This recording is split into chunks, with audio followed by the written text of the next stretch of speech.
এই রাজকুমারীকে একটা ডাইনি বুড়ি ছোট থেকে উঁচু একটা লাইট হাউসের মধ্যে বন্দি করে রেখেছিল, যার কারণে তাকে সারাদিন সেখানে একা একাই কাটাতে হতো। এই জন্য সে সময় কাটানোর জন্য সারাদিন তার বন্ধু গিরগিটির সাথেই খেলাধুলা করত।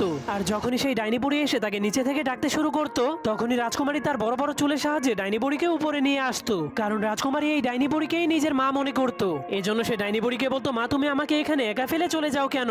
আমার এখানে একা থাকতে অনেক ভয় করে। তখন ডাইনি বুড়ি তাকে বলে, আমার সারাদিন অনেক কাজ করতে হয়, এজন্য আমি ঘরে থাকতে পারি না। কিন্তু পরের দিন ডাইনি বুড়ি আবারও রাজকুমারীকে একা ফেলে সেখান থেকে চলে যায়। ঠিক তখনই একটা চোর তার দুই সঙ্গীকে নিয়ে রাজার রাজমহলে চুরি করার জন্য চলে যায়। এরপর সে রশির সাহায্যে ঝুলে ঝুলে চুরি করার জন্য মহলের মধ্যে ঢুকে যায়, কিন্তু চুরি করার পর তাকে রাজার সৈনিকেরা ধরার জন্য আক্রমণ করে দেয়। এজন্য ছেলেটা তাদের হাত থেকে জীবন বাঁচানোর জন্য অনেক কষ্ট করে সেই ডাইনি বুড়ি লাইট হাউসের মধ্যে ঢুকে যায়। কিন্তু তখনই সেই রাজকুমারী তার মাথায় বাড়ি মেরে তাকে অজ্ঞান করে দেয়, যার কারণে ছেলেটা অজ্ঞান হয়ে গেলে রাজকুমারী তাকে চুলের সাহায্যে বেঁধে আলমারির মধ্যে লুকিয়ে দেয়। এরপর তার ব্যাগটাকে চেক করার পর রাজকুমারীর মুকুট খুঁজে পায়। এরপর সে মুকুটটাকে নিজের